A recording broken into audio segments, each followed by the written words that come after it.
Again, it's time for the physical and spiritual manifestation of the book of Revelation. Syria has become like Armageddon. Revelation chapter 16, verse 16.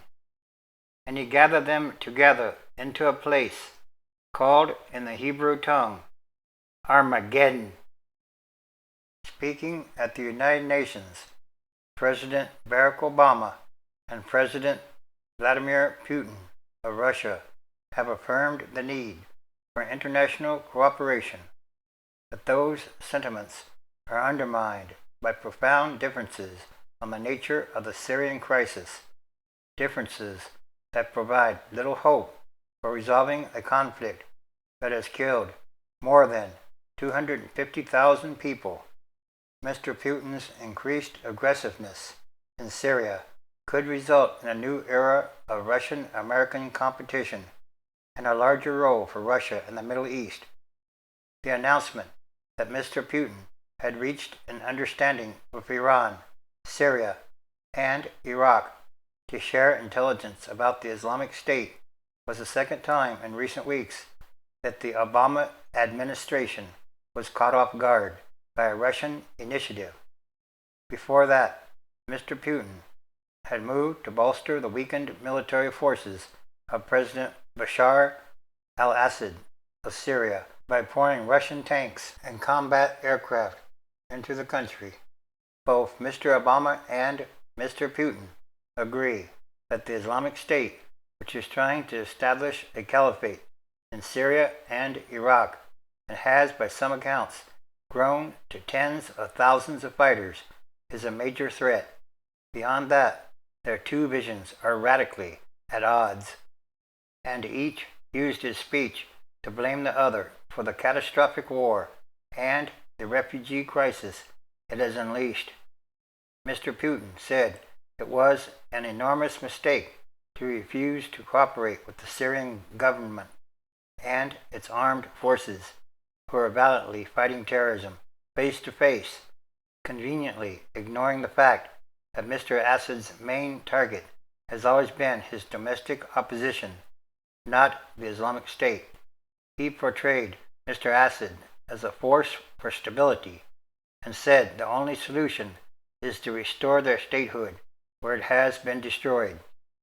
Mr. Obama correctly argued that in 2011, Mr. Assad reacted to peaceful protests by escalating repression and killing that, in turn, created the environment for the current strife which the Islamic State has been able to exploit.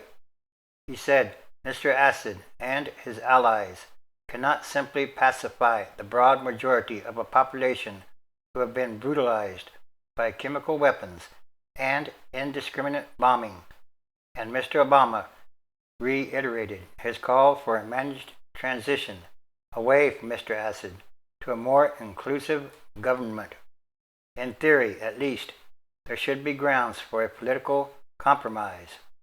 As the American invasion of Iraq showed, destroying state institutions leads to chaos. Every effort should thus be made to ensure the institutions in Syria continue to function once Mr. Assad is moved out of the government. Mr. Obama told the United Nations he was willing to work on Syria with Russia and Iran, which had previously been excluded, but there is little reason to believe that any compromise between the Assad government and the opposition fighters, or Washington and Russia, will happen soon. In an obvious attempt to seize the initiative from Mr. Obama, Mr. Putin proposed a United Nations Security Council resolution that would create a genuinely broad international coalition to supposedly fight the Islamic State that was presumably meant to supplant the American-led coalition that has been bombing Islamic State militants for over a year, with one that includes Mr. Assad. On Monday night, Mr. Obama and Mr. Putin held their first formal meeting in over 2 years. but there was no indication of progress. In their speeches, they took jabs at each other with pointed language over Ukraine, Iraq, and democracy, as well as Syria. Mr. Putin enabled the Assad government early on, and he has no particular strategy to contain the Syrian conflict, with Russia grappling with sanctions, lower oil prices, and a weakened economy. It is unclear how much he can afford to invest in a dead-end war in Syria. Mr. Obama, who did not create this catastrophe, doesn't have the answer either.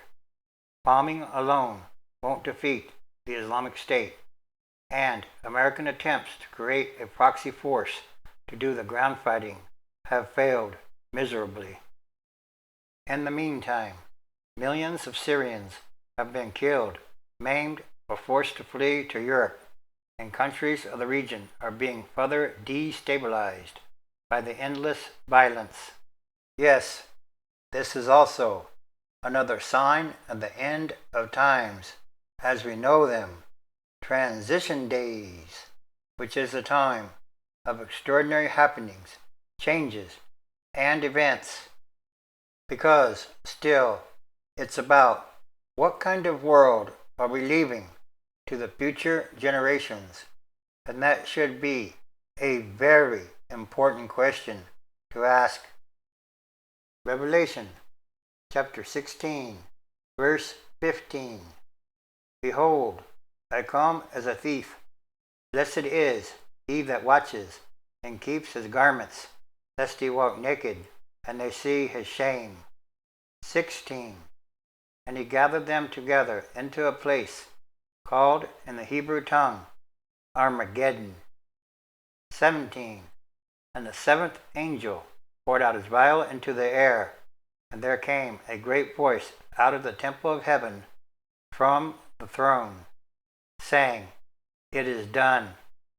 18.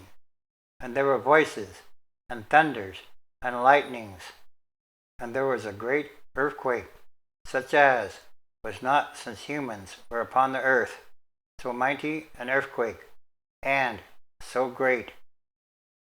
Again, it's time for the physical and spiritual manifestation of the book of Revelation. And all these are more signs. This is what I see, think, and feel. Yes, this is the warning.